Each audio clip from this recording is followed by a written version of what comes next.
সে যে কেন এলো না, কিছু ভালো লাগে না, এবার আসুক তারে আমি মজা দেখাও। এবার না আসিলে বাড়িতে আগুন লাগাইয়া দেব শাড়িতে।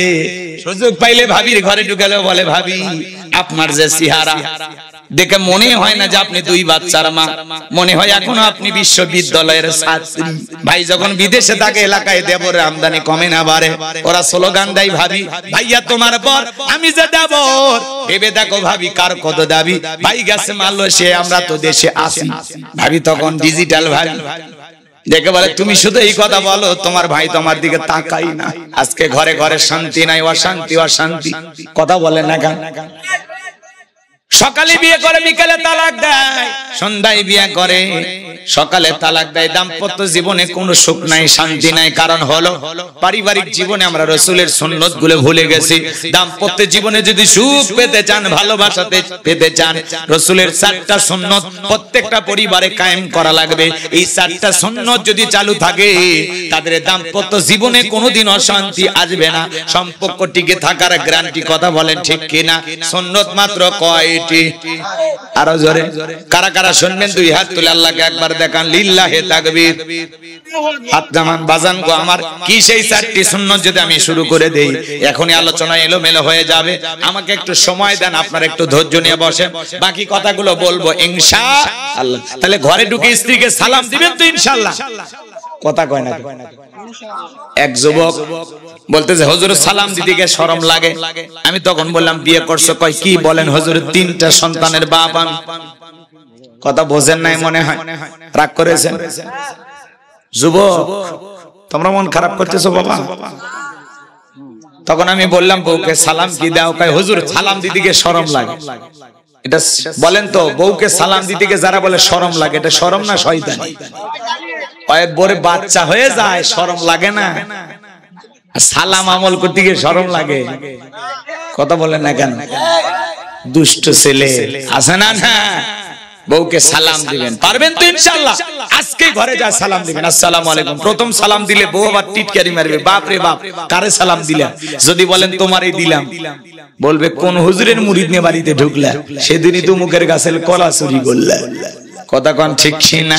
এজন্য বাজান গো আমার, স্বামী স্ত্রীর মধ্যে সালাম আদান প্রদান করবেন, দাম্পত্য জীবনে সুখ আর শান্তি পাবেন। কথা বলে ঠিক না? আজকে ঘরে ঘরে অশান্তি অশান্তি, শান্তি নাই। শান্তি পেতে হলে রাসূলের সুন্নতি তরিকায় পরিবার সাজাইতে হবে। কথা বলেন ঠিক না? আমার ভাইরা চলেন সামনের দিকে যায়। কষ্ট হচ্ছে বুঝি আপনাদের? নবীজির কাছে হযরত বেলাল কথা মনে আছে না নাই? রাগ করতেছেন, কেমন নবীর উম্মত আপনি আমি জানি। এ বাজান গো আমার, বিশ্বনবী যখন সালাম দিয়ে ঘরের ভিতরে প্রবেশ করলেন, আম্মা জান আয়েশা ডেকে বলেন, নবীজির চেহারার আলোতে সুইটা কই পড়ে আছে আমি পরিষ্কার দেখতে পেয়েছি। আপনার আমার নবীর সম্মান মর্যাদা কত জানেন? এক জায়গায় যা বললাম, ভাই বলেন তো আমাদের নবীর নাম কি? বলে হুজুর আব্দুল কাদের জিলানী। পীর সাহেবের নাম মুখস্থ আছে, কিন্তু বিশ্ব নবীর নামটা বলতে পারে না। এরকম কপাল পোড়া উম্মত আছে না? না। নবীর সম্মান মর্যাদা কত জানেন? যে নবী হ্যাঁ বললে পুরো পৃথিবীবাসীর জন্য আল্লাহ পাক হালালে পরিণত করে দেয়, যে নবী না বললে পুরো পৃথিবীবাসীর জন্য আল্লাহ পাক হারামে পরিণত করে দেয়।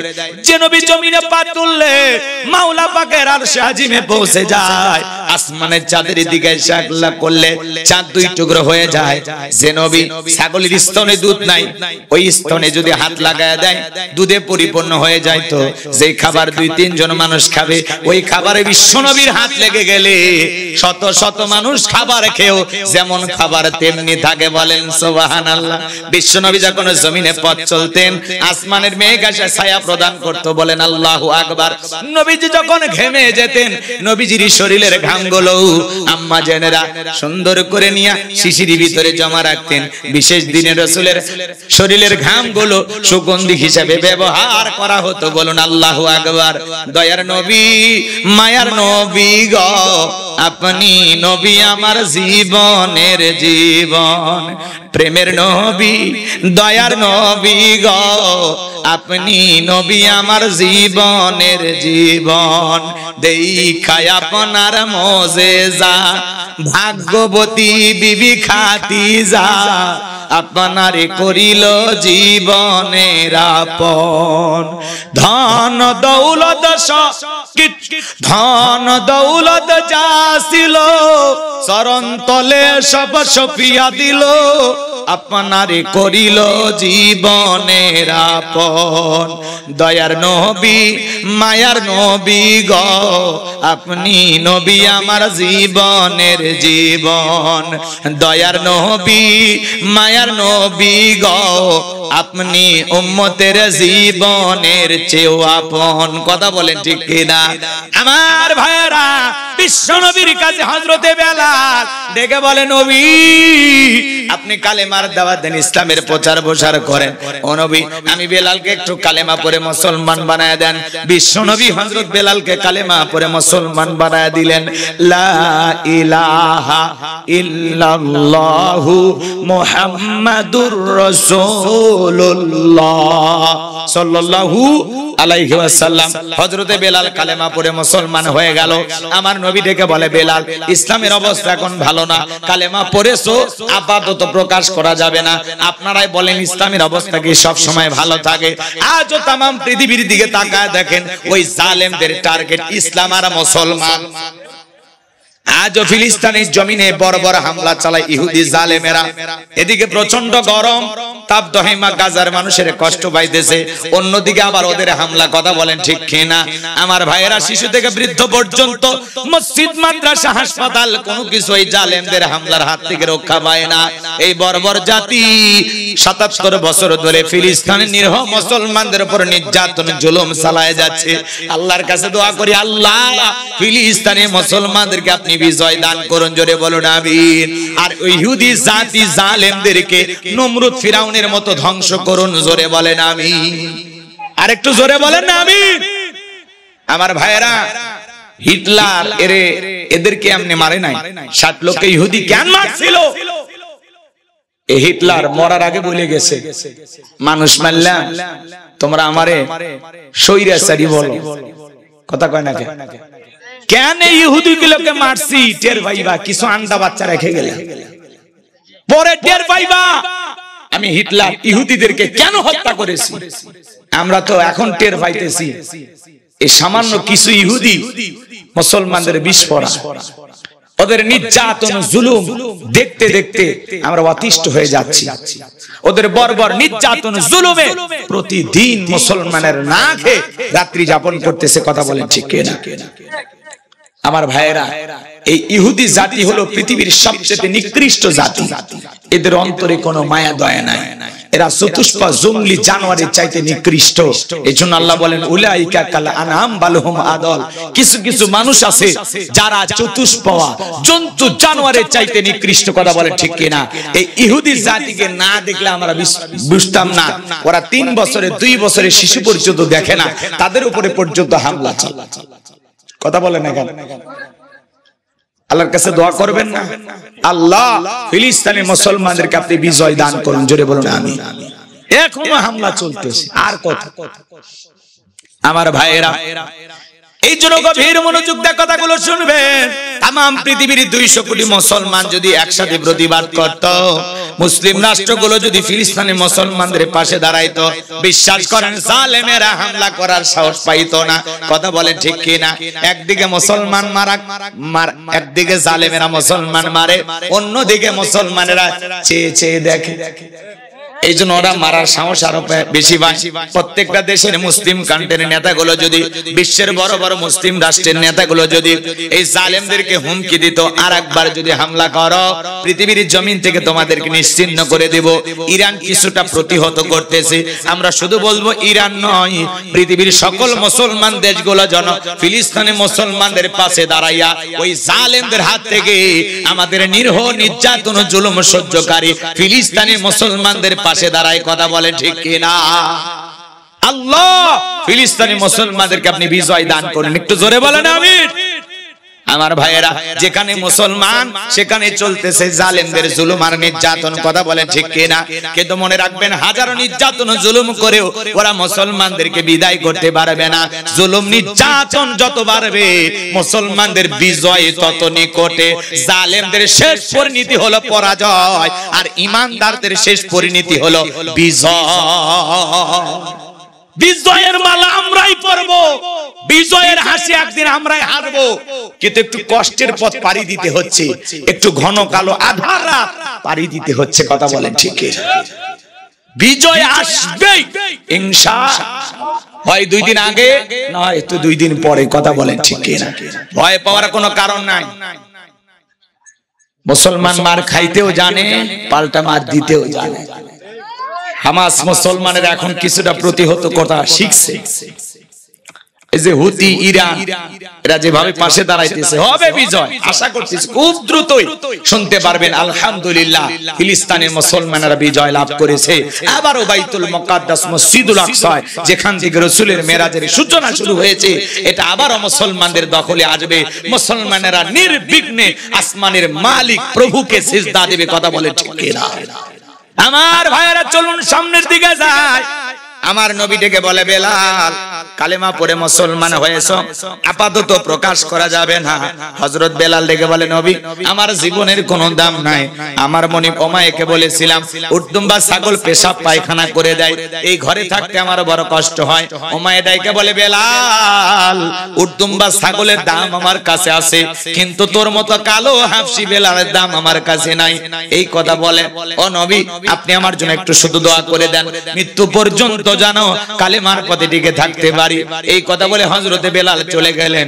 পরের দিন সকালবেলা সূর্য উদয় হয়ে গেছে, অনেকটা বেলা হয়ে গেছে। হযরত বেলাল দরজা খোলে না। অন্য চাকর বাকর যারা আছে এরা লালিশ নিয়ে চলে গেল ওমায়ের কাছে, যায় বলে, নেতা এখন পর্যন্ত বেলাল দরজা খোলে নাই, উটদুম্বা ছাগলের পেশাব পায়খানা পরিষ্কার করে নাই, তাই নাকি? বলে হ্যাঁ। এইবার দরজায় ডাক দেয়, বেলাল দরজা খোল। হযরতে বেলাল দরজা খোলে না, জোরে করে ধাক্কা মারছে। যখন দরজা খুলে গেছে তখন ওমায়া তাকায় দেখে, যেই রাত্রিতে হযরতে বেলাল কালেমা পড়ে মুসলমান হয়েছে, ওই রাত্রিতে একটা উটদুম্বা ছাগলের কাছে কোনো পেশাব পায়খানা নাই। বলেন আল্লাহু আকবার। এইবার ওমায়া ডেকে বলে, চাকরের দল বেলালের বিরুদ্ধে মিথ্যা অভিযোগ দাও। তোমরা যখন ঘুমাচ্ছিলে বেলাল তখন ময়লা আবর্জনা পরিষ্কার করেছে, তাকায় দেখো না একটা উটদুম্বা ছাগলের কাছে কোনো পেশাব পায়খানা নাই, যাও নিজেদের কাজ করো। এই কথা বলে ওদেরকে তাড়িয়ে দিয়া এক পা দুপা করে হযরতে বেলালের কাছে চলে গেলেন। হযরতে বেলাল দেয়ালে পিঠটা লাগাইয়া জিহ্বা নাড়ায়া জিকির করে কার। এইবার হযরতে বেলালকে উমাইয়া হালকা করে ধাক্কা মারছে, যখন জবান দিয়ে কালেমার আওয়াজ বের হয়েছে তখন উমাইয়া ডেকে বলে, বেলাল তোর জবান দিয়ে কি শুনলাম, তুমি কি কালেমা পড়ে মুসলমান হয়েছো? হযরতে বেলাল ডেকে বলে, মুসলমান হয় যারা মিথ্যা কথা বলতে পারবে না তারা। চিৎকার মেরে বলেন আল্লাহু আকবার।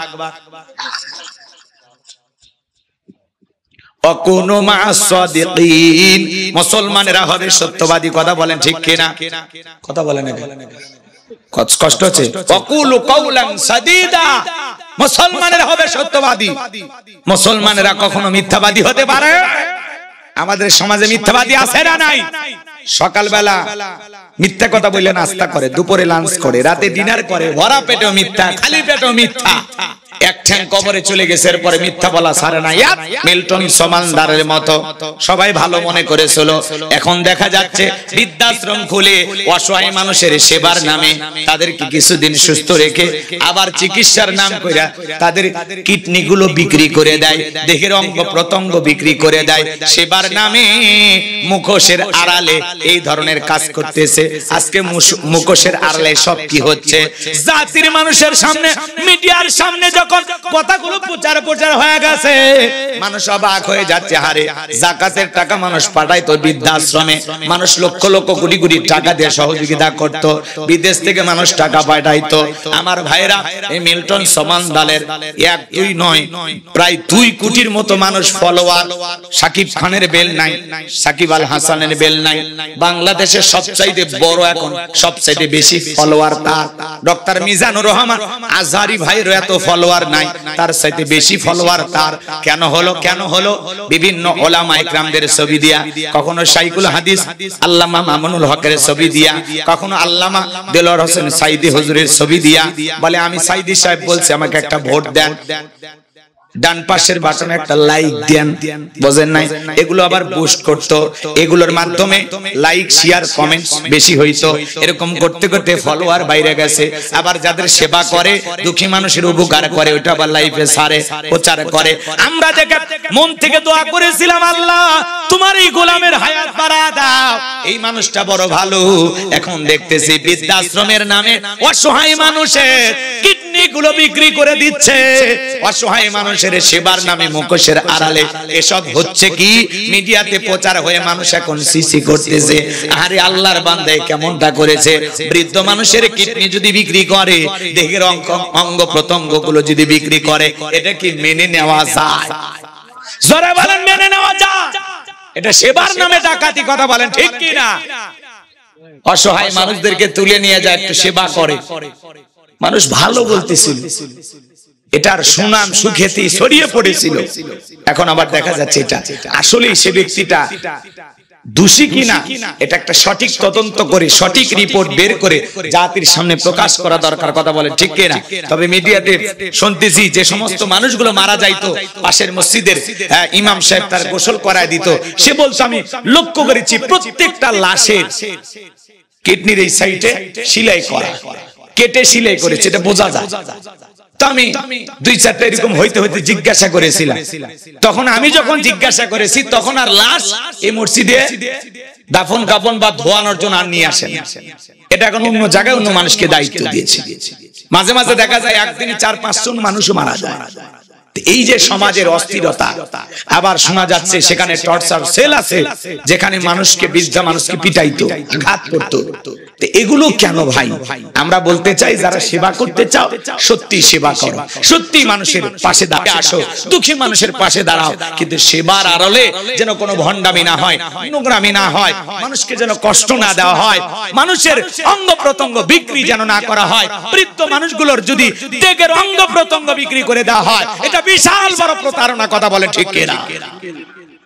এই ঘটনা যদি সত্যি ঘটে থাকে আমরা এর বিচার দাবি করতেছি, এর তীব্র নিন্দা এবং ঘৃণা আমরা প্রতিবাদ জানাচ্ছি, কথা বলেন ঠিক কিনা? আমার ভাইয়েরা কষ্ট হচ্ছে আপনাদের, তাহলে বৃদ্ধাশ্রমে কইলা মুখোশের আড়ালে সব হচ্ছে কি জাতির মানুষকে দেখার দরকার আছে না নাই? এজন্য মাঝে মাঝে এগুলোতে যে খোঁজ খবর নেবেন। দুঃখ লাগে বাজান গো আমার, কোটিপতি শিল্পপতি যারা, তাদের বৃদ্ধাশ্রমে মা বাবাকে পাওয়া যায়, কোন গরিব দুঃখী অসহায় এদের মা বাবাকে পাওয়া যায় না, রিকশা চালক ভ্যান চালকের মা বাবাকে পাওয়া যায় না, কোন আলেম হাফেজের মা বাবাকে পাওয়া যায় না, কথা বলেন ঠিক কিনা?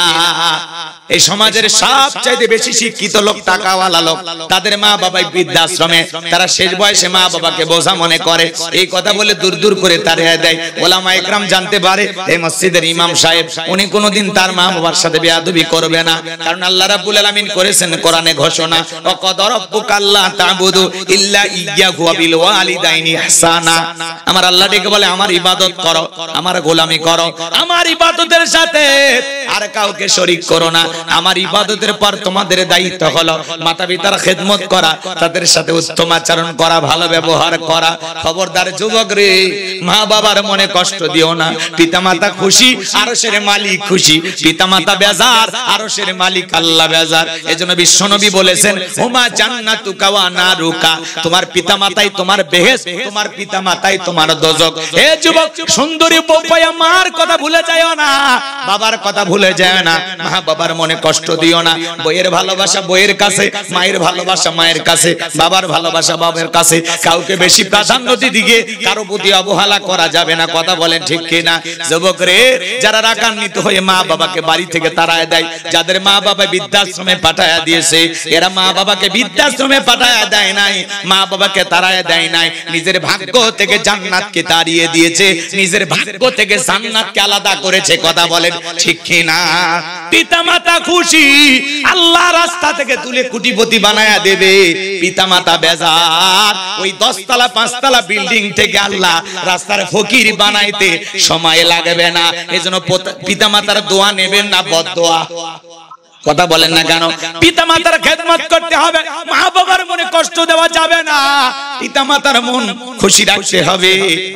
তারা শিশুকালে যেভাবে আমাদেরকে আগলে রেখেছেন, বৃদ্ধকালে বয়স বেশি হয়ে গেলে সেভাবে মা বাবাকে আগলায় রাখবেন, ভালোবাসা দিবেন।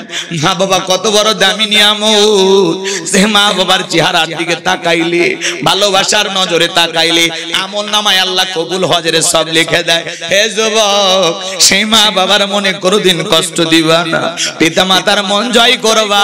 পিতা মাতার দোয়া নিতে কোন কোন যুবক রাজি? দুইটা হাত তুলে আল্লাহকে একবার দেখা। আল্লাহ আমাদের সবাইকে পিতা মাতার খেদমতকারী সন্তান হিসেবে কবুল করুন। জোরে বলুন আমিন। আরেকটু জোরে বলুন আমিন।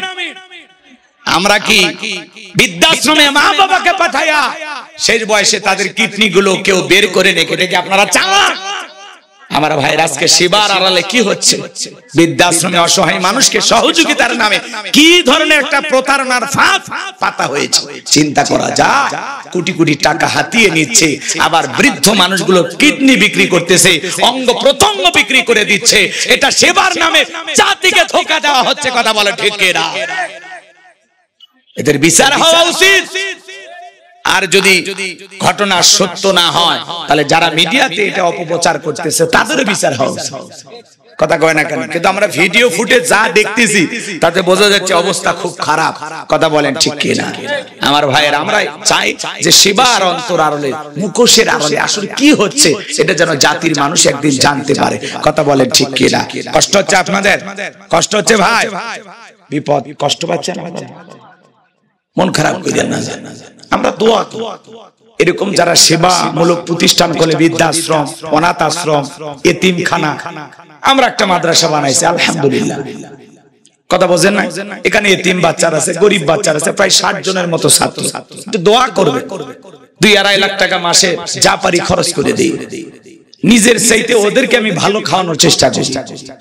এটা ধোঁকা না, এটা প্রতারণা, এটা ভালোবাসার জায়গা থেকে করি।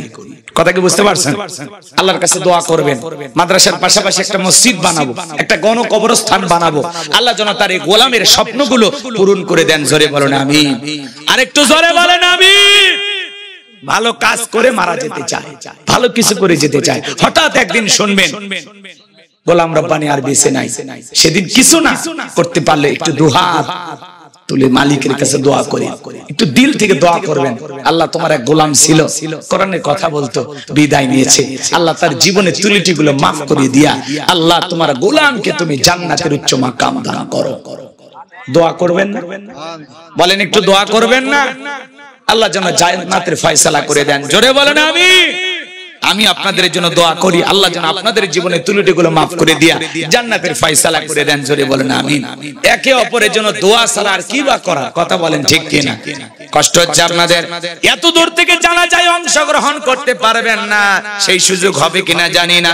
এজন্য দিল থেকে দোয়া করে দিবেন। আল্লাহ, গোলাম রব্বানী নামে কোরআনের একটা পাখি ছিল, মারা গেছে, তোমার গোলামের জন্য দোয়া করি। আল্লাহ, তোমার গোলামের জীবনের ত্রুটিগুলো মাফ করে দিয়া, আল্লাহ তোমার গোলামের কবরকে তুমি জান্নাতের বাগান বানায় দিও। জোরে বলেন আমিন।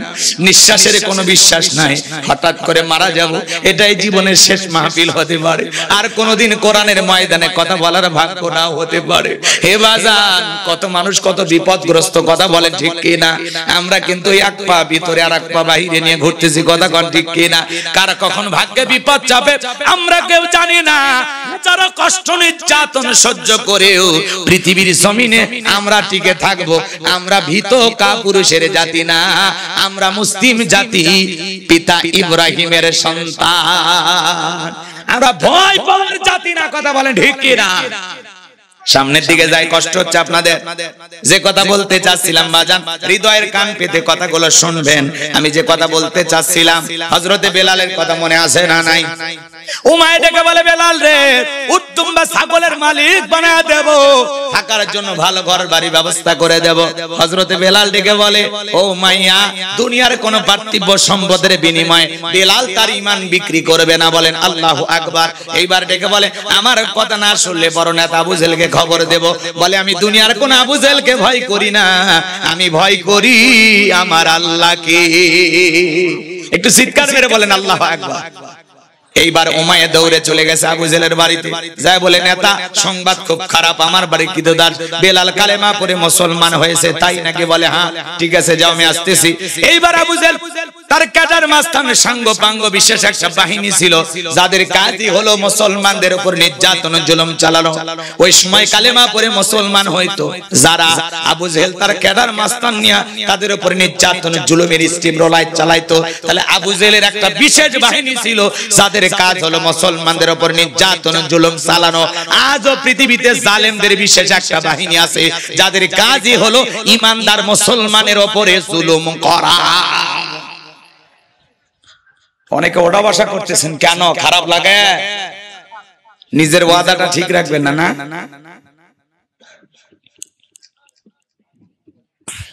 আর যদি বলেন হুজুর দোয়া করেন, আমি সাথে সাথে দোয়া করে দিচ্ছি।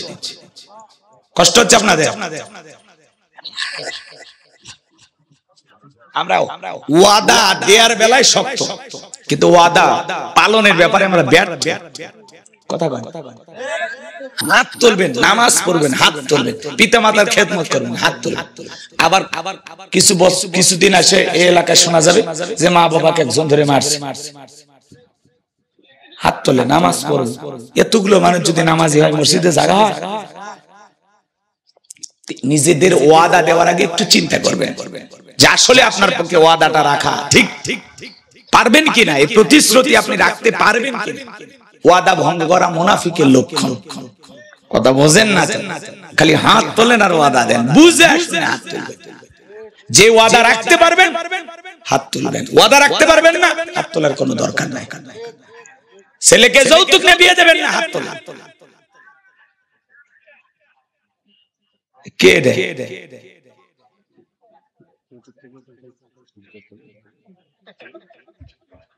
আপনাদেরকে কি বুঝাচ্ছি আমি? ভালোই বোঝেন, বোঝা যাচ্ছে, ঠিক আছে। আমি কি বলতেছি? এত নাজিলের প্রেক্ষাপট, ওই সময় প্রেক্ষাপটটা কেমন ছিল, কোন প্রেক্ষাপটে সূরা কাউসার নাজিল হয়েছে, তা আপনি কি বুঝলেন? কে লিখছেন এটা? আসেন তো দেখি। এই স্লিপটা কে পাঠাইছেন? আসেন, এর লেখক কে? আসেন। না বুঝে পাঠাইলে হবে? বোঝা লাগবে। আপনার তো আগেই বললাম যে আসলে সেই সময়ের প্রেক্ষাপটটা কেমন ছিল তুলে ধরতেছি। একদিকে সন্তান হারাইলেন, কাফেরদের সমালোচনা, আবার বেলালের মতো সাহাবীদের উপর নির্যাতন, সেই প্রেক্ষাপটে আল্লাহ পাক সূরা কাউসার নাজিল করেছেন, সেটা একটু তুলে ধরতেছি।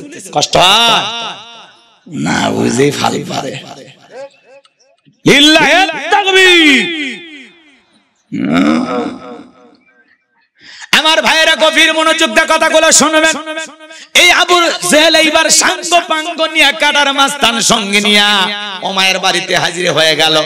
ডেকে বলে, বেলাল এইদিকে আসো, আমি তোমারে মহব্বত করি, তোমার উপর বিশেষ ভালোবাসা আছে আমার। বেলাল রে, এসব কি শুনছি, তুমি নাকি কালেমা পড়ে মুসলমান হয়েছো। বেলাল, উর্দুম্বা ছাগলের মালিক যদি হতে চাও বানায় দেব, টাকা পয়সা যা লাগে দেব, ব্যবসা বাণিজ্য যদি করতে চাও দিরহাম টাকা পয়সা যা চাও দেব, ঘর বাড়ির প্রয়োজন হলে বানায় দেব। ও বেলাল, তুমি চাইতে দেরি, আমরা প্রস্তুত করতে দেরি করব না, তুমি চা চাইবা আমরা তাই দেব। হযরতে বেলাল ডেকে বলে, আবু জেহেল রে, দুনিয়ার সব সম্পদ যদি বেলালকে দিতে চাও, দুনিয়ার সব সম্পদ ছাড়তে রাজি, বিশ্ব নবীর কালেমা ছাড়তে রাজি নাই। বলেন আল্লাহু আকবার। বেলালের মতো যারা ঈমানদার, এরা কখনো বিক্রি হয় না। মুনাফিক মার্কা মুসলমান যারা টাকার কাছে বিক্রি হয় তারা, কথা বলেন ঠিক কিনা? টাকা সেই দিকে, ওদের ফতুয়া সেই দিকে। টাকা পাইলে বাতিলের পাঁচাটা গোলাম হয়। অবৈধ জিনিসটাকে বৈধ বলে, বৈধ জিনিসটাকে অবৈধ বলে। টাকা সেই দিকে, ফতুয়ার জোর তাল সেই দিকে। কথা কি বোঝা যায়? আছে না? না। তাহলে মুনাফিক মার্কা মুসলমানেরা টাকার কাছে ঈমান আমল বিক্রি করে। কথা বলে ঠিক কিনা? আমার ভাইরা। আর বেলালের মতো খাঁটি ইমানদার এরা হাসতে হাসতে দুনিয়াকে পায়ের তলে ফেলে, এরপরে নিজের ইমান বিক্রি করে না। কথা বলেন ঠিক কিনা? আবু জেহেল ডেকে বলে, বেলাল রে, এত বড় লোভনীয় প্রস্তাব দিলাম, রাজি হইলা না। সোজা আঙ্গুলে ঘিউ না উঠলে আঙ্গুলে একটু বাঁকা করা লাগবে। এই কথা বলে বাজান গো আমার, ভালো করে বোঝার চেষ্টা করবেন। সোজা আঙ্গুলে ঘিউ না উঠলে আঙ্গুলে একটু বাঁকা করা লাগবে। এই কথা বলে আবু জেহেল ডেকে বলে, এদেরকে চাবুক দিয়ে পিটাও। হযরত বেলালকে চাবুক দিয়ে পিটানোর অনুমতি দেওয়া হলো। এইবার যুবকের দলেরা চাবুক দিয়ে পিটাইতে পিটাইতে চামড়াগুলো ফেটে রক্ত বের হয়ে যাচ্ছে। এরা যত জোরে চাবুক মারে, বেলাল তত জোরে আল্লাহর জিকির করে। আমার ভাইয়েরা, আবু জেহেল ডেকে বলে, বেলাল চাবুক দিয়ে পিটাইতে পিটাইতে কালো চামড়াগুলো ফেটে রক্ত ঝরতেছে। হে বেলাল, এরপরেও কি নবী মুহাম্মদ সাল্লাল্লাহু আলাইহি সাল্লামের কালেমা ছাড়বি না? হযরত বেলাল ডেকে বলে, আবু জেহেল রে, মারতে মারতে যদি মেরেও ফেলে দাও, জীবনটা দিতে রাজি, বিশ্ব নবীর কালেমা ছাড়তে রাজি নাই। বলেন আল্লাহু আকবার। আমার ভাইয়েরা, এইবার আবু জেহেল ডেকে বলে, এই যুবকের দলেরা, বেলালের পায়ে রশি লাগাও। পায়ে রশি লাগানো হলো। মরুভূমির উত্তপ্ত গরম বালি, বালিগুলো এত গরম ছিল চাল দিলে মুড়ি হয়ে যাইতো। আজকে প্রচন্ড গরম, তীব্র তাপদাহ, মানুষ কষ্ট পাইতেছে আর চিৎকার মেরে দেখতে বলতেছে, হিট অফিসার কোথায়? ওনাকে তো পাওয়া যাচ্ছে না। আরে ভাই, ওনাকে দিয়ে কি করবেন? তীব্র গরম কেমন? আপনি পাপ কমান, মালিক গরম কমাবে। কথা বলেন ঠিক কি না? মরুভূমিকে দুবাইয়ের মতো একটা দেশ, মরুর বুকে বন্যা দিয়েছেন কে? কোটি টাকার গাড়ি বন্যার পানিতে ভেসে যাচ্ছে। আর যেই দেশে বৃষ্টি হওয়ার কথা, সেই দেশে প্রচন্ড গরম, আমরা সহ্য করতে পারতেছি না। আমরা পাপ কমাবো, মালিক সূর্যের তাপ কমাবে। কথা বলেন ঠিক কিনা? তুমি আমি গুনাহ কি কম করেছি? কথা বলেন না কেন? সূরা রুমের 41 নম্বর আয়াতে আল্লাহ রাব্বুল আলামিন বলেন, জলে স্থলে যত বিপর্যয় ঘটে সব বান্দার দুই হাতের কামাই। কথা বলেন ঠিক কি না? আপনি আমি অপরাধ করেছি, অন্যায় করেছি, অশ্লীলতা বেড়ে গেছে, গুনাহ বেড়ে গেছে। এইজন্য আল্লাহ পাক আল্লাহ রাব্বুল আলামিন মাঝে মাঝে একটু গরম দিয়া, একটু ভূমিকম্প দিয়া, হালকা একটু বন্যা দিয়া বুঝাই, বান্দা এখনো সময় আছে, সোজা হয়ে যা, বাঁকা পথে চলিস না, গুনাহ করিস না, তওবা করে আমি আল্লাহর দিকে ফিরে আই। কথা বলেন ঠিক কি না? আর আপনি হিট অফিসার খোঁজেন। ভদ্র মহিলা আবার বলে দিয়েছে, আপনারা বাড়ি থেকে বের হয়ে গেলে চার্জার ফ্যান নিয়ে বের হবে। কথা কয় না? ব্যাগের ভিতরে পানি রাখবেন, আবার বাহিরে যখন বের হবেন একটা ছাতা রাখবেন। ওনার যে দায়িত্ব উনি পালন করছে, এখন আপনারা আমল করেন কাল থেকে। কথাকে বোঝা গেল? এগুলো নিয়ে আলোচনার সমালোচনা করে আপনার আমার কোনো লাভ নাই। তওবা ইস্তেগফার করেন, মালিকের কাছে কান্না করেন, 2 রাকাত নফল নামাজ পড়ে আল্লাহর কাছে কাঁদেন। কান্নার মতো কান্না, সিজদার মতো সিজদা যদি কবুল হয়ে যায়, আসমানের মালিক বৃষ্টি দিতে দেরি করবে না, ঠান্ডা বাতাস পাঠাতে দেরি করবে না। কথা বলেন ঠিক কি না? আমার ভাইরা, চলেন সামনের দিকে যায়। মরুভূমির গরম বালিতে হযরত বেলালকে ছেঁচড়ায় নিয়ে ঘোরা গেল। পাবলা গাছের কাঁটাগুলো জিহ্বার ভিতরে পেরেকের মতো মারা হলো। বিকেল বেলা নিয়ে এসে বলে, বেলাল চাবুক দিয়ে পিটাইলাম, পায়ে রশি লাগাই নিয়ে ঘুরলাম, এত নির্যাতন জুলুম করলাম রে বেলাল, এরপরেও কি বিশ্ব নবীর কালেমা ত্যাগ করবে না? হযরত বেলাল ডেকে বলে, আবু জেহেল রে, মারতে মারতে যদি মেরে ফেলে দাও, বেলালের নিঃশ্বাস থাকবে যতদিন, বেলাল ইসলামের পথে টিকে থাকবে ততদিন। বলেন আল্লাহু আকবার। এইবার যুবকদেরকে বলে, যুবকের দল, কয়েকজন মিলে বিশাল বড় একটা পাথর নিয়ে এসে বেলালের বুকের উপরে চাপায়া দাও। তাই করা হলো। বিশাল বড় পাথর হযরত বেলালের বুকের উপরে চাপাই দিয়া আবু জেহেল ভাবলো এইবার বেলাল মারা যাবে। এই কথা ভেবে কাফেররা চলে গেল। হযরত বেলালের বুকের উপরে বিশাল বড় পাথর, চোখের কোনায় পানি, এরপরে জিহ্বা নাড়ায়া জিকির করে কার? আপনাকে তো জিকির করার জন্য কেউ পিটায় না, থাপ্পড় মারে না। এরপরে আমরা কপাল পর আল্লাহর বান্দা জিকির করি না। জিকির করার জন্য আলাদা সময় লাগে না। ধান কাটতে কাটতে জিকির করা যায়, মাঠে কাজ করতে করতে জিকির করা যায়, দোকানদারি করতে করতে জিকির করা যায়, রাস্তা দিয়ে চলতে চলতে জিকির করা যায়। জিকির করার ইচ্ছা থাকলে সব সময় জিকির হবে কার? হাদিস শরীফের ভিতরে আসছে, বাজান গো আমার, যার জিহ্বাটা সব সময় আল্লাহর জিকিরে ভিজে থাকবে, ওই জিহ্বাওয়ালা মানুষ কোনদিন জাহান্নামের আগুনে জ্বলবে না। চিৎকার মেরে বলুন সুবহানাল্লাহ। তাহলে সব সময় জিকির করব কার? আযকুরুনি আযকুরুকুম ওয়াশকুরুলি ওয়ালা তাকফুরুন। বান্দারে তোমরা আমি আল্লাহকে স্মরণ করো, আমি আল্লাহ তোমাদেরকে স্মরণ করব। তাহলে সব সময় জবান দিয়ে জিকির করব কার? হযরত বেলাল জিকির করতেছে আর মার খাইতেছে। আপনাকে তো জিকির করার জন্য কেউ পিটায় না, তাহলে কেন জিকির করেন না? কেন আল্লাহর নামটা মুখে আনেন না? আল্লাহ যেন আমাদের সবাইকে জিকিরকারী বান্দা হিসেবে কবুল করেন। একটু জোরে বলেন আমিন। আমার ভাইয়েরা, বিশাল বড় পাথর, চোখের কোনায় পানি না দেখে বলে আল্লাহ তুমি তো সেই আল্লাহ, ইব্রাহিমের জন্য যদি নমরুদের আগুনকে ফুলের বাগান বানাই দিতে পারো, আল্লাহ তুমি কি পারো না বেলালের বুকের পাথরটাকে তুলার মতো নরম বানায় দিতে? বুকে পাথর থাকার কারণে তোমার মতো মালিকের জিকির করতে বড় কষ্ট হয়।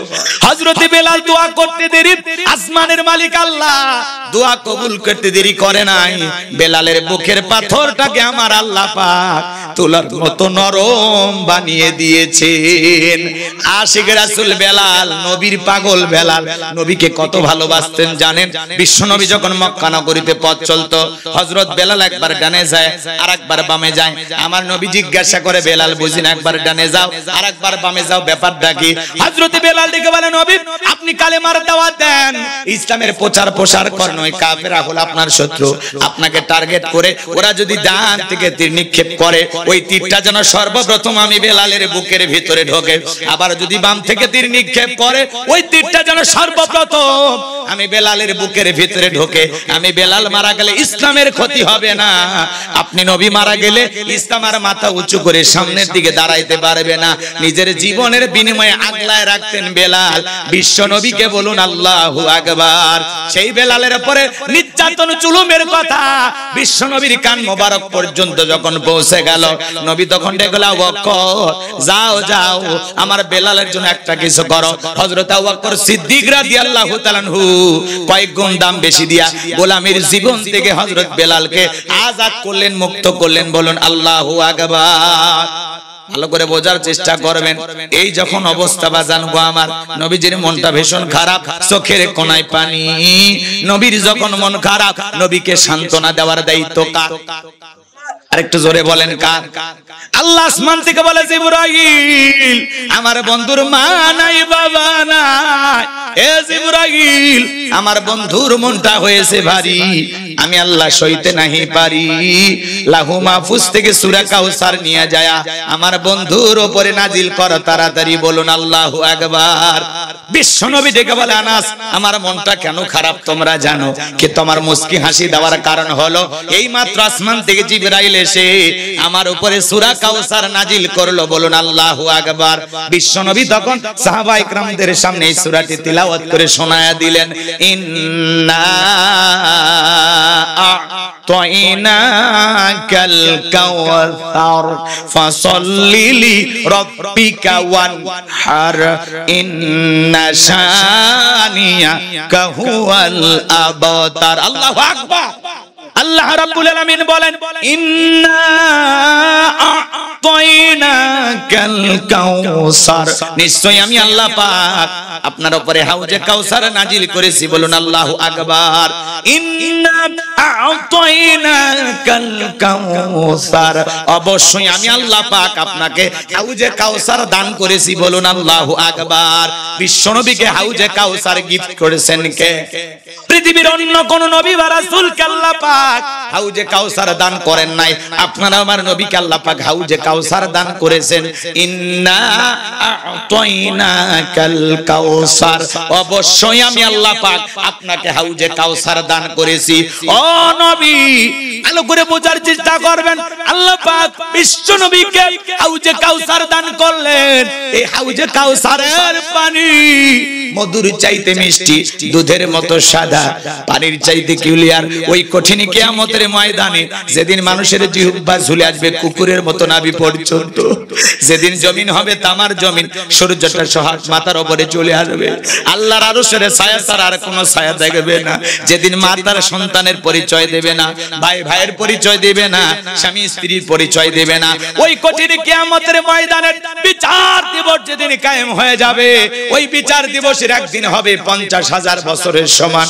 ওই দিন কঠিন কিয়ামতের ময়দানে বিশ্ব নবীর হাতে এক পেয়ালা হাউজে কাউসারের পানি যে পান করবে, জান্নাতে ঢোকা পর্যন্ত তার আর তৃষ্ণা লাগবে না, তৃষ্ণা মিটে যাবে। বলুন সুবহানাল্লাহ।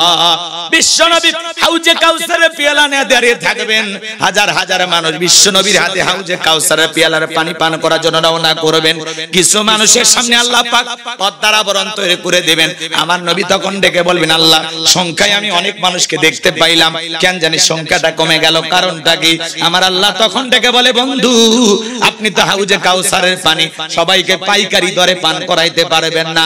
দুনিয়ার জমিনে দুইটা অপরাধ করেছিল যারা, হাউজে কাউসারের পানি পান করতে পারবে না তারা। কয়টা অপরাধ? জোরে বলেন। কয়টা?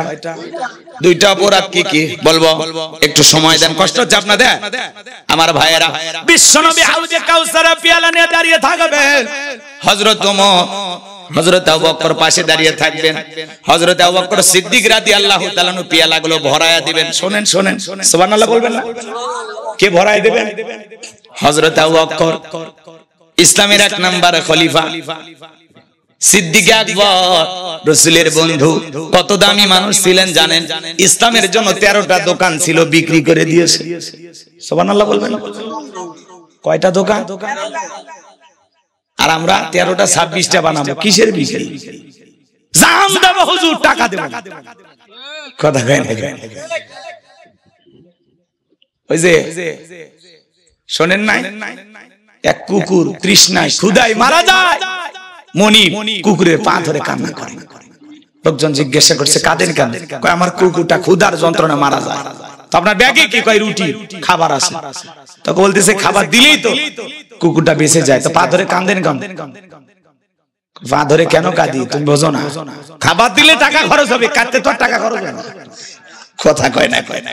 তা আমাদের দরদ মহব্বত তাই আমরা কান্না দেখাইতে রাজি, মাল খরচ করতে রাজি না। কথা বলে না?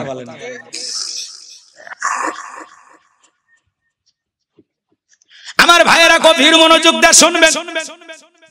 হযরত আবু বকর সিদ্দিক রাদিয়াল্লাহু তাআলা আনহু হাউজে কাউসারের পেয়ালার পানিগুলো ভরায়া দিবেন।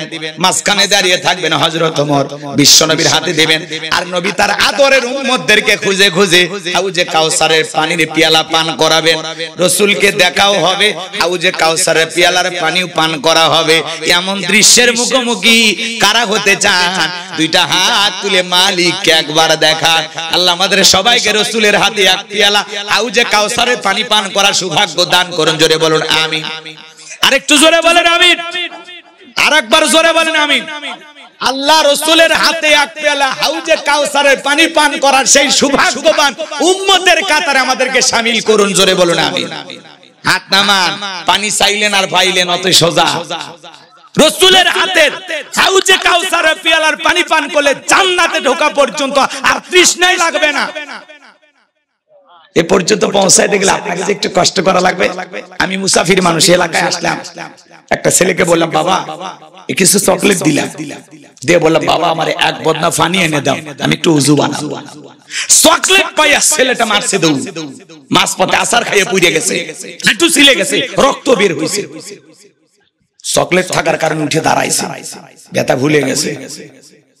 বদনা ভরিয়ে পানি নিয়ে আমার সামনে হাজির।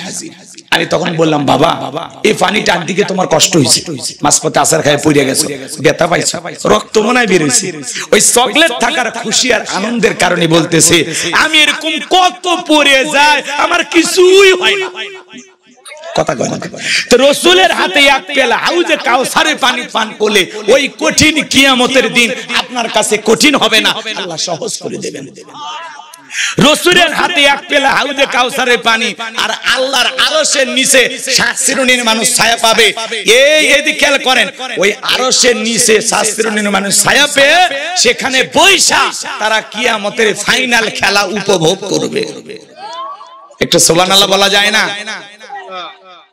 এই দুইটা যদি কিসমতে তকদিরে জুটে যায়, আপনি জান্নাতে যাবেন, আপনার আর কোনো টেনশন নাই। সুবহানাল্লাহ বলা যায় না? একটু শুনেন শুনেন। এই হাউজে কাউসারের পিয়ালা পর্যন্ত পৌঁছাতে গেলে একটু যে কষ্ট করা লাগবে, ঠান্ডা পানি দিয়ে ওযু বানায়া যায় নামাজে দাঁড়ায় নামাজ আদায় করতে হবে। আপনি একটু মসজিদে গেছেন, হঠাৎ করে নামাজ শুরু করেছেন, আপনাকে দেখে পূর্বে যারা নামাজি পুরাতন মুসল্লি এরা আবার বলে বাপ রে বাপ, সূর্য কোন দিকে উঠছে, উত্তর পাড়ার বাদশা দেখি মসজিদে। কথা কয় না? এরকম সমালোচনা করেন আপনাদের এলাকায়? তোমাকে তো চিনি না, বারে হঠাৎ করে মসজিদে যাচ্ছে, নামাজ টামাজ পড়বে না আল্লাহর সাথে তামাশা করবে, 2 দিন পরে ছাড়ো না, এরকম বলে কি? এরকম কথা বলা উচিত নয়। কি বলবেন? কেউ মসজিদে নতুন নামাজ পড়তে এসেছে, ভাই আপনার এই মসজিদে দেখে দিলটা ভরে গেছে, আল্লাহর কাছে দোয়া করি আল্লাহ যেন মৃত্যু পর্যন্ত মসজিদে এসে আপনাকে সিজদা দেওয়ার তৌফিক দান করেন, জোরে বলেন আমিন। আমরা দোয়া না করে ঠাট্টা বিদ্রুপ করি, হাসি তামাশা করি, সমালোচনা করি, এগুলো করে আমরা মজা নেই। দেখি তোর নামাজ কয়দিন থাকে, ওই তো মসজিদে দারোয়ান, কে ঢোকে কে বের হয় তত্ত্ব ওনার কাছে থাকে। এরকম লোক আছে না? নাই? খবরদার বেয়াদবি করবেন না। যুবক বয়সে একটু দাড়ি রাখছে, মুরব্বীরা সমালোচনা করে, বউ নিয়ে একটু ঘুরতে গেছে, মানুষ ডেকে বলে ভাবি আসসালামু আলাইকুম, সাথে চাচার খবর কি? বাড়িতে এসে বউ রাগান্বিত হয়, তোমার সাথে বাইরে যাওয়া যায় না, আমার এটাকে ভাবি আর তোমার এটাকে চাচা। যে বউ রসুলের সুন্নাত দাড়ি পছন্দ করে না, এই বউ আপনাকে 100% ভালোবাসা দিতে পারবে না। কথা বলে ঠিক কি না? রাগ করতেছেন আপনারা? বিরক্ত হইেন না। আমি একবার আমার বউকে নিয়ে মার্কেটে গেছি, আমাকে দেখে বলছে হুজুর আপনার মেয়েকে বলেন কোনটা নিবে, চয়েস করতে বলেন। আমি তখন বলি এটা মেয়ে না রে, এটা বউ। কথা কয় না কেন? এরকম আছে না ভাই? দেখে মনে করে দাড়ি থাকলে মনে করে বাপ রে বাপ, 71 সালে যুদ্ধ করছে, এরকম আছে না? নাই ভাইয়েরা আমার, যুবক বয়সে যুবকেরা দাড়ি রাখলে সমালোচনা করা যাবে না, মসজিদে নামাজ আদায় করলে সমালোচনা করা যাবে না। তাহলে রাসূলের হাতে হাউজে কাউসারের পিয়ালার পানি পান করতে গেলে কাজ করতে হবে 2টি। জোরে বলেন কয়টি? 2টা আঙ্গুল তুলে দেখান, বলেন তো কাজ করতে হবে কয়টি? আল্লাহ যাদেরকে হাত দিয়েছে 2টা আঙ্গুল তুলে বলেন কাজ করতে হবে কয়টি? আরো জোরে। 2 নাম্বার আয়াতে আল্লাহ পাক সেটা জানা দিলেন, একটু জবান ছেড়ে সবাই বলুন ফাসাল্লিলি রাব্বিকা ওয়ানহার, বলুন ফাসাল্লিলি রাব্বিকা ওয়ানহার। 1 নাম্বার হলো ফাসাল্লিলি রাব্বিকা, রবের উদ্দেশ্যে সালাত আদায় করা। নামাজ হবে একমাত্র কার জন্য? আরো জোরে বলুন কার জন্য? কুলিন্না সালাতি আইয়া ওয়া মামাতি লিল্লাহি রাব্বিল আলামিন। নবীজি আপনি বলুন আমার নামাজ, আমার কুরবানি, আমার জীবন, আমার মরণ লিল্লাহি রাব্বিল আলামিন, আসমান জমিনের প্রতিপালকের জন্য।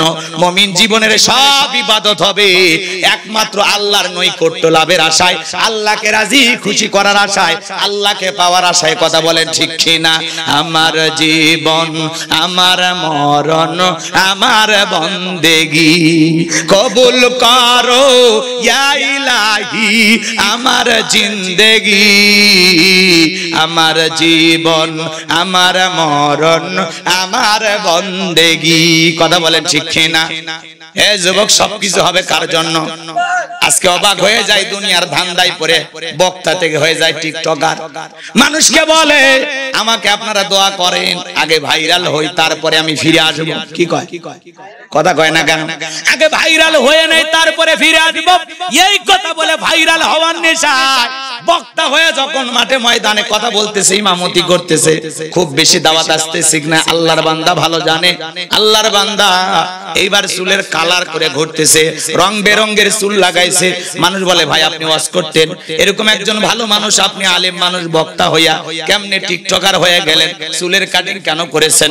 লম্বা জামা ছেড়ে কেন শার্ট প্যান্ট পরে ঘুরতেছেন? কি হয়েছে? বলে ভাই এটা আমার মনের ইচ্ছা, আমি ইচ্ছে করে করেছি। আপনাদের সমস্যাটা কি? এই কথা বলে মিডিয়ার সামনে প্রচার হয়ে গেল। আল্লাহর বান্দা এবার কালার চুলটা কেটে ফেলে দিয়েছে। শোনেননি আপনারা? ওমর ফারুক আল আজমি নাম, আমাদের দিনী ভাই। একজন আলেম যদি এরকম করে দেখে আসলে কষ্ট লাগে। আমার ভাইয়ের এই আল্লাহর বান্দা ফিরে এসেছে, সে দেখলাম গত কয়েকদিন আগে চুল কাটা একেবারে ক্লিয়ার হয়ে গেছে। চুল কাটার সময় কান্নাকাটি করতেছে আর বলতেছে, আরে আগে মানুষ দেখে সালাম দিত, আমি যখন এরকম টিকটকার হয়ে গেছি মানুষ তখন সালাম দেয় না, মোবাইলে হুমকি দেয়। কথা বোঝেন নাই? আল্লাহ সম্মান দেওয়ার মালিক, কথা বলেন ঠিক কিনা? কত ইজ্জু মান তাশা ওয়া তুযিল্লু মান তাশা, সম্মান দেওয়ার মালিক কে? আরো জোরে বলেন কে? আল্লাহ যদি তোমারে সম্মানিত করে, আল্লাহ যদি তোমারে মহব্বত করে ভালোবেসে চুলটা টেনে আসমানের দিকে ধরে, তামাম দুনিয়ার মানুষ পা ধরে তোমারে নিচে নামাইতে পারবে না। সম্মান দেওয়ার একমাত্র মালিক কে? কিন্তু মনে রাখবেন, যারাই বড় হয় তাদের সমালোচনা বেশি হয়। কথা কোন ঠিক কিনা? সামনের দিকে যাই বাজান গো আমার আল্লাহর বান্দা ওমর ফারুক নামের এই ভাই চুল কেটে আবারও টুপি পরে বলে আমি ভালো হয়ে গেলাম। এখন অনেকে বলতেছেন এগুলো সব করেছেন ভাইরাল হওয়ার নিশায়। কতটুকু ভালো মন্দ আল্লাহ ভালো জানে, কারণ আমাদের মনের খবর জানে কে? আরো জোরে বলেন কে? আল্লাহ যেন এই প্রিয় ভাইকে হেদায়েত দান করে আবারও কোরআনের ময়দানে ফিরে আসার তৌফিক দান করেন। আবার এগুলো নিয়ে মেসেঞ্জারে সেটিং করেছে, নানান কথা বলেছে, এগুলো নিয়ে মানুষ আবার তোলপাড় করতেছে। সে বলতেছে ভাই ভাইরাল হওয়ার একটা উপায় বের করে দেন। আর একটা টিকটকার নাম আছে শিফন, তখন বলতেছে ভাই খালি কাপড় চেঞ্জ করে খালি চুলের কালার করেন, দেখেন আপনি এক রাতে ভাইরাল হয়ে যাবেন। এই যে নানান ধরনের আলোচনা সোশ্যাল মিডিয়াতে যখন প্রচার হয়ে গেল, সে নিজে বলতেছে আমি আগে ভাইরাল হয়ে নেই, তারপরে আমি ফিরে আসবো, আবার তওবা করে বলবো আমার ভুল হয়ে গেছে, আমাকে মাফ করে দেন। এই যে বাংলাদেশে এই ধরনের ঘটনাগুলো ঘটলে আলেম সমাজের বদনাম হয়, আলেমদেরকে মানুষ বদনাম দেয়। কথা বলেন ঠিক কিনা?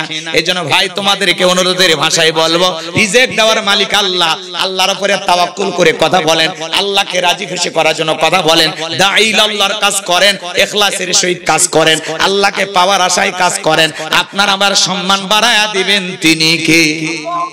একটু জোরে বলেন কে? ভাইয়ের আমার কষ্ট পাচ্ছেন, তাহলে আপনি আমি সালাত আদায় করব একমাত্র কার জন্য? ফাসল্লি লিরাব্বিকা, রবের উদ্দেশ্যে সালাত আদায় করব। সালাত হবে একমাত্র কার জন্য? আরো জোরে বলেন কার জন্য?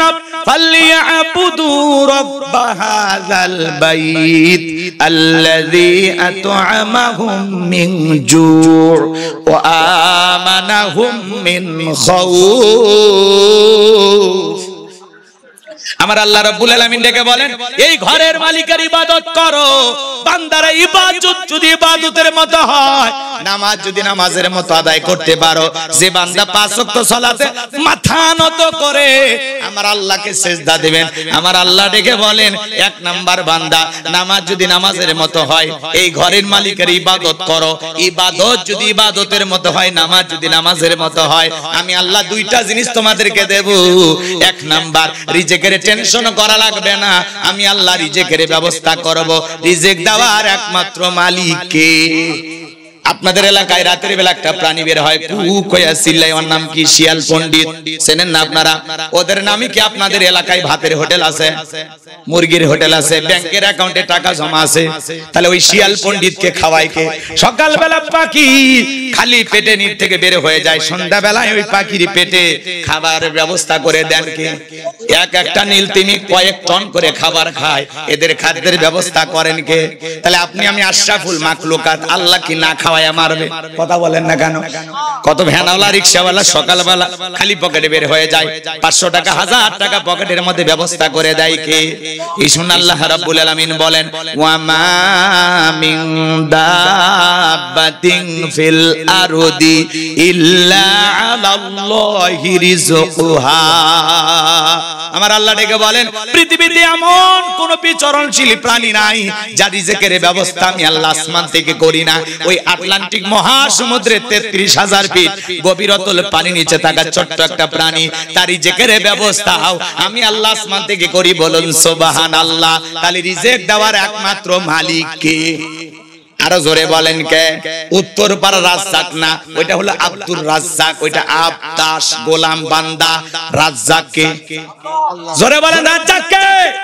তাহলে উত্তম রিজিক দাতা তিনি, সেই রবের গোলামি করার দরকার আছে না নাই? আল্লাহ বলে বান্দা এক নাম্বার আমি আল্লাহ রিজিকের ব্যবস্থা করব, দুই নাম্বার বান্দা জীবনে কোনো ভয় থাকবে না, সকল ভয় থেকে আমি আল্লাহ নিরাপত্তা দেব। বর্তমানে আপনার আমার জানমালের ভয় আছে না নাই? আপনি বিকাশের দোকানদার, কুষ্টিয়া শহর থেকে আপনার এই গ্রাম মনোহরপুর গ্রামে আসবেন, মনে মনে ভাবতেছেন আল্লাহ এই টাকা 2 লাখ নিয়ে রাতের 2টার দিকে রওনা করলাম, টাকা নিয়ে বাড়ি পর্যন্ত পৌঁছাইতে পারবো নাকি ছিনতাইকারী কবলে পড়ে টাকা জান 2টাই হারাবো? ভয় আছে না নাই? আজকে পথে ঘাটে ছিনতাই চুরি দুর্নীতি আছে না নাই? মানুষের জানমালের কোনো নিরাপত্তা নাই। এলাকায় বিভিন্ন জায়গায় তৈরি হয়ে গেছে কিশোর গ্যাং, কথা কোন ঠিক কিনা? এই কিশোর গ্যাংয়ের খপ্পরে পড়ে হাজার হাজার ছোট ছোট তরুণ কিশোরেরা নষ্ট হয়ে যাচ্ছে, ছোট ছোট বাচ্চাদের হাতে দেশীয় অস্ত্র, কথা বলেন ঠিক কিনা? আজকে সমাজ যাচ্ছে কোন দিকে? ছেলেদেরকে ভালো হওয়ার কথাও বলা যায় না। এক চায়ের দোকানদার বলে তোমরা কেন চাকা নিয়ে ঘোরাঘুরি করো, এই দেশীয় অস্ত্র নিয়ে চাকু ছুরি নিয়ে কেন ঘোরাঘুরি করো?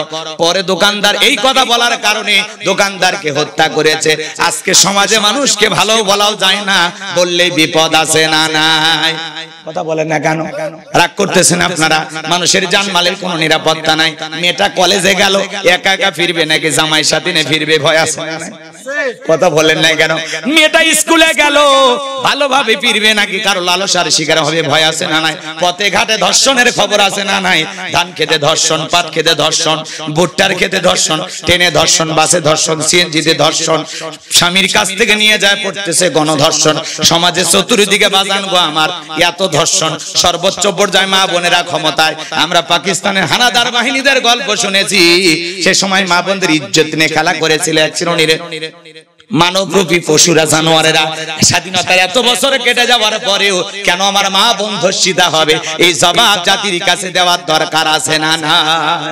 সমাজের যারা অভিভাবক আছে তাদের কাছে যখন আন্দোলন করা হয়, কেন ছোট শিশু ধর্ষণের শিকার হয়, কেন বৃদ্ধ মহিলা ধর্ষণের শিকার হয়, কেন স্বামীর কাছ থেকে নিয়ে যায় স্ত্রীকে গণধর্ষণ করা হয়, কেন মাকে বেঁধে রেখে মা মেয়েকে ধর্ষণ করা হয়, কেন ভাইকে বেঁধে রেখে বোনকে ধর্ষণ করা হয়? আর কত সমাজে অপরাধ বেড়ে যাবে। আমরা কি প্রতিবাদ পাবো না? আমরা কি বিচার পাবো না? তখন বলতেছে অন্য অন্য দেশের তুলনায় আমাদের দেশে অপরাধ আরো কমই হয়। কথা কয় না কেন? এজন্য বাজান কার কাছে কি বলবেন?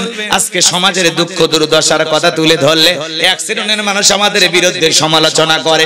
এখন উচিত কথা যদি কই, পিঠের উপর দিয়া যাবি মই। এই আনন্দে কিছু লোক কিনা খাবে বগুড়ার স্পেশাল দই। যত দোষ নন্দ ঘোষ, সত্যটা বললে দোষ, করলে অন্যায়ের প্রতিবাদ, নামটা হবে তোমার মৌলবাদ, নামটা হবে তোমার জঙ্গিবাদ। কথা বলে ঠিক কিনা?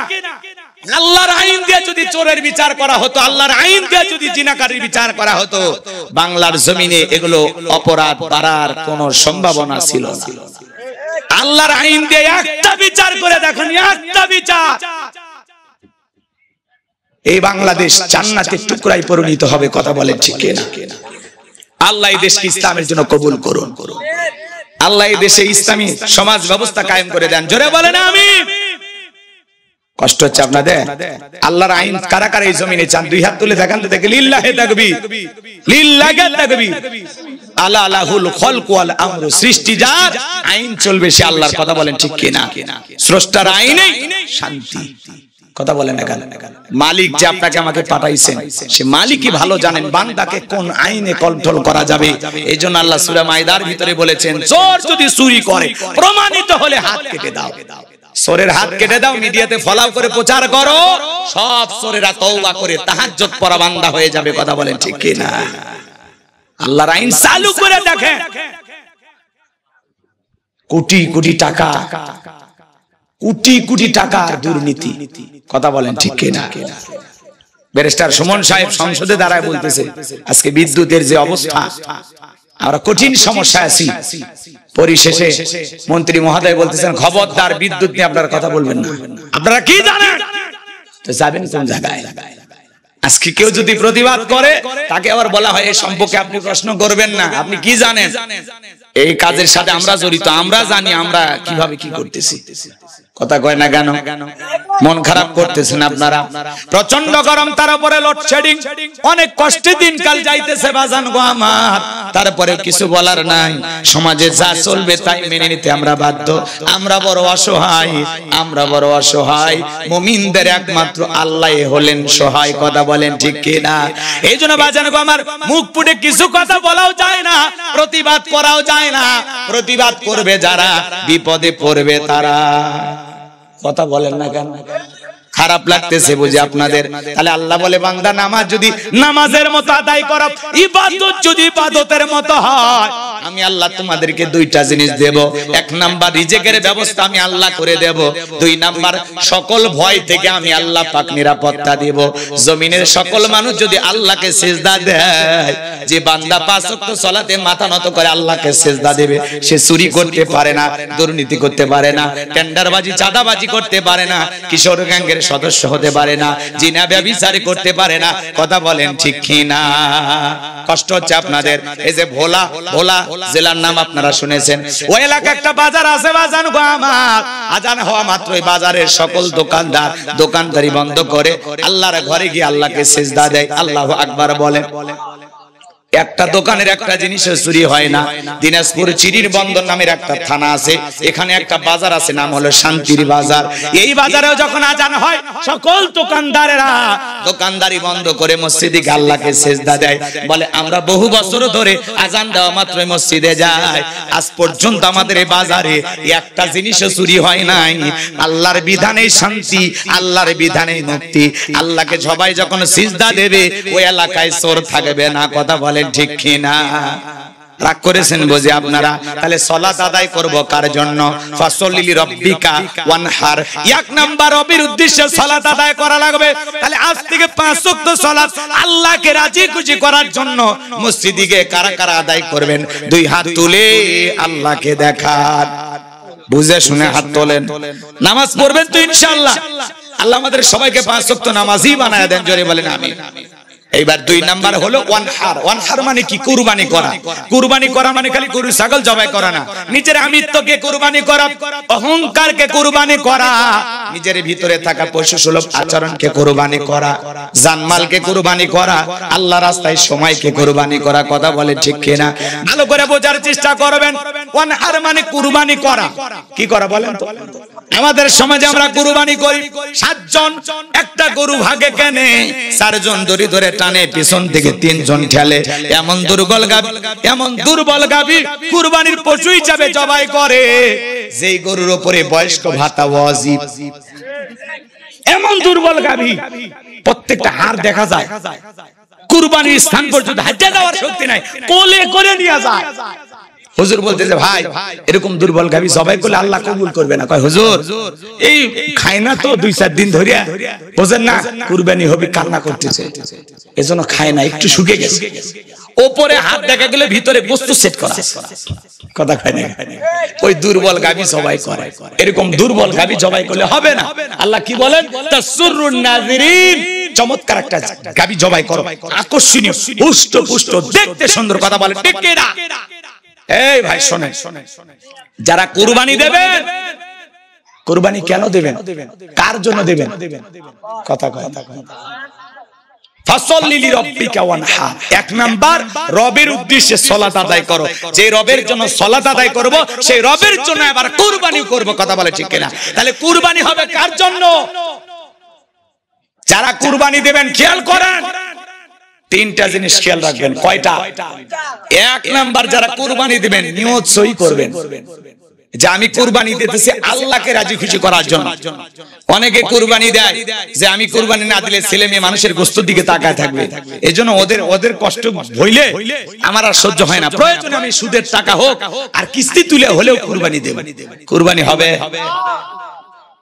কেউ আবার বলে নতুন মেয়ের বিয়ে দিছি, জামাই বাড়িতে গোশত না দিলে মান সম্মান থাকবে না, বড় রানটা পাঠাইতে হবে, এরকম নিয়তে কুরবানি দিলে হবে।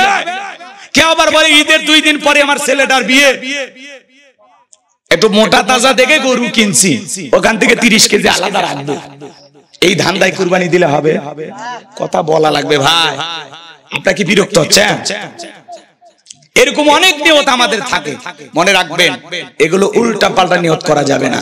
কুরবানি দেওয়ার পরে আপনি খাবেন, আপনার পরিবারের লোকজন খাবে, গরিব দুঃখীকে দিয়ে খাবেন, পাড়া প্রতিবেশীকে আত্মীয় স্বজনকে দিয়েই তো খাবেন। আগে খাওয়ার নিয়ত করেন যে এই কুরবানি একমাত্র আল্লাহকে খুশি করার জন্য। কথা বলেন না কেন?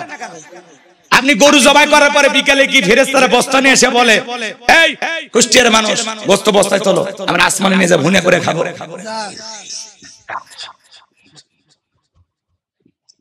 হাবিল কাবিল কুরবানি দিয়েছিল, ইতিহাস শোনেন নাই?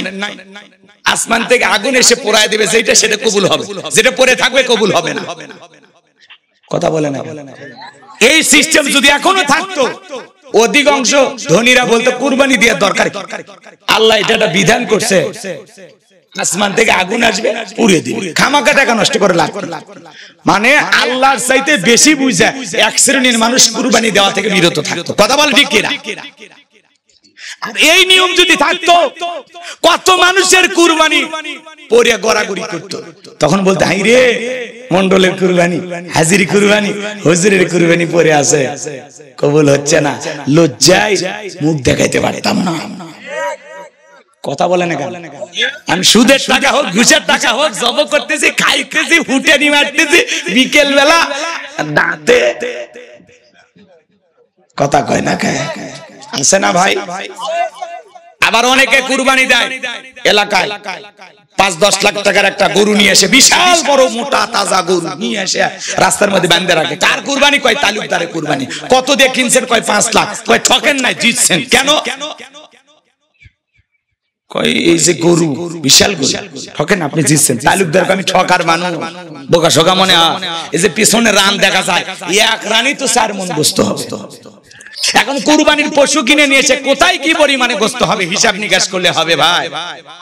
আবার দেখবেন অনেকে কুরবানি কয়েকজন মিলে ভাগে দেয়, ওটা আবার ডিজিটাল মিটারে মাপে, বলে কুরবানি তো আল্লাহর জন্য দিছি, এমনি একটু দেখতেছি আর। কথা কয় না? আর একজন আবার হিসাব করে কয় কেজি হলো, তখন বলতেছে কুরবানি তো আল্লাহর জন্য দিছি, ওটা তো কবুল হয়ে গেছে, একটু হিসাব করে দেখো কেজি প্রতি কত বললো। তখন হিসাব নিকেশ করে দেখো 525 টাকা, বাজারে 700 টাকা, বিশাল লাভ করেছি, ঠকি নাই, আমরা জিতে গেছি। এর কষাই হওয়া উচিত ছিল। কথা কয় না? এই কুরবানি আল্লাহর দরবারে কবুল হবে? কুরবানি আল্লাহর জন্য কেজি প্রতি কত পড়লো হিসাব নিকাশ করা যাবে। আপনি যদি একটা 10,000 20,000 টাকার একটা ছাগলও দেন, নিয়ত যদি সহি থাকে, কুরবানি কবুল করবেন কে? 1 নাম্বার নিয়ত সহি, 2 নাম্বার টাকা হওয়া লাগবে হালাল, 3 নাম্বার নামাজ পড়ো, তারপরে কুরবানি করো। এই 3টা জিনিস ঠিক থাকে আপনি যদি একটা ছাগল দেন, আপনার নিয়ত সহি, টাকা হালাল, নামাজি হয়ে কুরবানি দিচ্ছেন, ওই ছাগলের রক্ত জমিনে পড়ার আগেই আরশের মালিক আল্লাহর কাছে কবুল হয়ে যাবে। পারবো তো ইনশাআল্লাহ। আল্লাহকে রাজি খুশি করার জন্য আমরা যেন কুরবানি দিতে পারি, আল্লাহ কবুল করেন। জোরে বলুন আমিন। আর একটু জোরে বলুন আমিন। আমার ভাইয়েরা, তাহলে সর্বশেষ জায়েতে কারিমা, লম্বা হবে রাত, এত রাত করা ঠিক হবে না, কষ্ট দিয়ে লাভ নাই। শেষ আয়াত, ইন্না শানিয়া কাহুয়াল আবতার। বলেন আল্লাহু আকবার। আমার আল্লাহ ডেকে বলে, নবী গো, ও নবী মন খারাপ করবেন না, শিশুকাল আপনার ছেলেগুলোকে নিয়েছে, আপনি কষ্ট মনের মধ্যে নেবেন না। ওরা আপনাকে লেজ কাটা দিনে বংশ বলে, আপনি কষ্ট মনের মধ্যে নেবেন না। ওই আবুল আবুদ বাস এবা, ওদেরকে আমি আল্লাহ নির্বংশ করে ছাড়বো, ওদের বংশী বাতি জানানো কেউ থাকবে না, ওদের নাম নেওয়ার মতো মানুষ দুনিয়াতে থাকবে না। ও নবী, আপনার ছেলে সন্তানগুলোকে আমি আল্লাহ পাক শিশুকালে নিয়েছি, আপনি কষ্ট মনের মধ্যে নেবেন না। এই দুনিয়ার জমিনে আপনাকে ভালোবাসার, আপনাকে মহাব্বত করার কোটি কোটি রুহানি সন্তান আমি আল্লাহ জমিনে পাঠাবো, যারা নিজের জীবনের চাইতে আপনাকে বেশি ভালোবাসবে। বলুন আল্লাহু আকবার। আমরা সবাই রাসূলের রুহানি সন্তান। নবীজির অপমানে যদি না কাঁদে তোমার মন, মুসলিম নয় তুমি মুনাফিক, নবীজির দুশমন। কথা বলেন ঠিক কিনা? আজকে পৃথিবীতে 200 কোটি মুসলমান। এ বাজান গো আমার, ফ্রান্সের জালেমেরা যখন দেয়ালে কার্টুন প্রদর্শন করলো রাসূলের চেহারার আকৃতির মতো বইলা, লিখতেছে ইনি মুহাম্মদ, জোরে কন্না উযবিল্লাহ। আমার নবীকে দেখতে কার্টুনের মতো ছবি।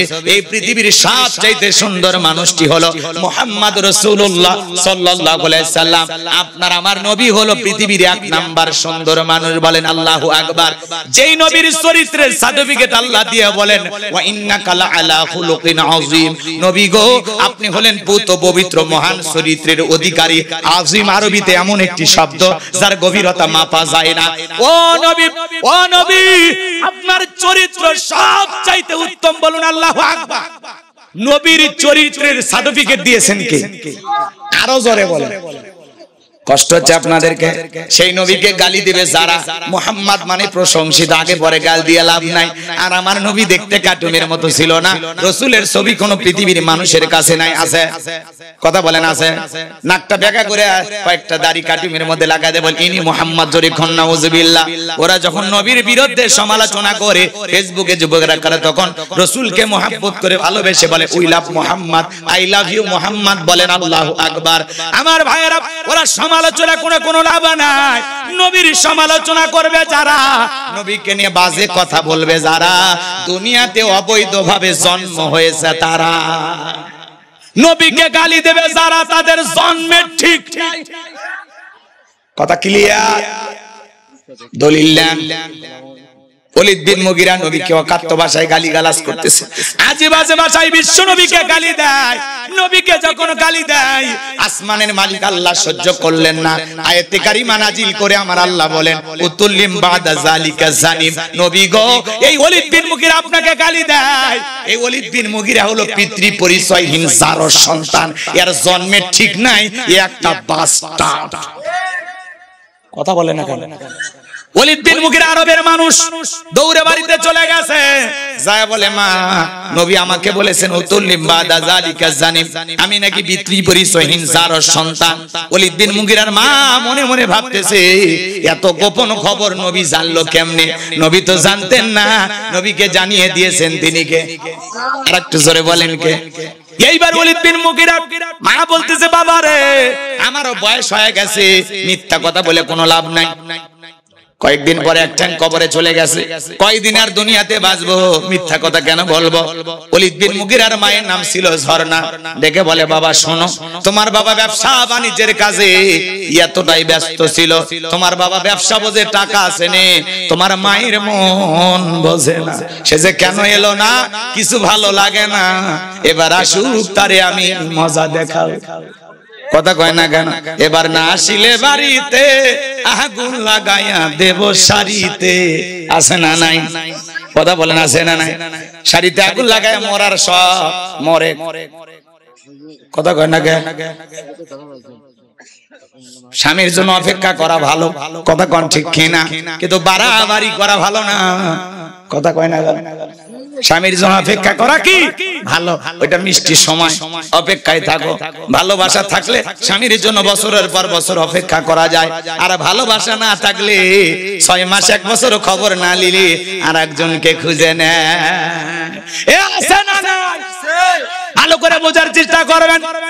এইবার ডেকে বলে বাবা রে তোর বাবা ব্যবসা বাণিজ্যের কাছে এতটাই ব্যস্ত, আমার যৌবনের সোনালী দিনগুলো চলে যায়, তোর বাবা আমার দিকে ফিরেও তাকায় না।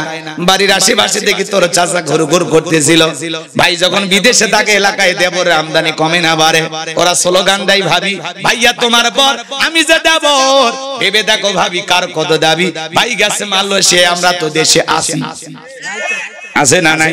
ভাবি বিকাশ লাগলে বলবেন আমি আসি, ব্যাংকে টাকা তোলা লাগলে বলবেন আসি, বাজার করা লাগলে বলবেন আসি, ফুচকা খাওয়ার কথা মনে হলে একটা ফোন দেবেন আসি, তেঁতুল খাইতে মন চাইলে ভাবি বলবেন আমি আসি। কথা কয় না গান? সুযোগ পাইলে ভাবির ঘরে ঢুকালে বলে ভাবি আপনার যে চেহারা দেখে মনে হয় না যে আপনি 2 বাচ্চার মা, মনে হয় এখনো আপনি বিশ্ববিদ্যালয়ের ছাত্রী। কথা কয় না কেন? ভাবি তখন ডিজিটাল ভাবি, দেখে বলে তুমি শুধু এই কথা বলো, তোমার ভাই তোমার দিকে তাকাই না। বলে সেই চোখ কি ভাইয়ের আছে? কথা কোন ঠিক কিনা? ভাবি যদি নেককার ইমানদার হইতো, ভাবির অন্তরে যদি আল্লাহর ভয় থাকতো, আল্লাহকে যদি ভয় করতো, আল্লাহর সেই বান্দি জবাব দিয়ে বলতো কুল্লিল মুমিনিনা ইয়াগুদ্দুনা মিন আবসারিহিম। আল্লাহ বলেছেন মুমিন পুরুষের দৃষ্টি থাকবে নিচের দিকে। হে দেবর, আমাকে দেখার অধিকার তোর ভাইয়ের আছে, তোর জন্য আমাকে দেখা জায়েজ নাই, ঘর থেকে বের হয়ে যা। আর ডিজিটাল ভাবে কাছে বসে গল্প করে, পারলে দেবরকে কোলে তুলে নিয়ে। কথা গান ঠিক না? রাগ করছেন আপনারা? এই জন্য মা বোন যারা বসে আছেন, মা দুইটা পুরুষ হইতে দূরত্ব বজায় রাখবেন। একটা হলো দেবর আর একটা দুলা ভাই। এরা হলো মৃত্যু তুল্য, বিষাক্ত সাপের চাইতেও ভয়ঙ্কর। কথা বলেন ঠিক কিনা?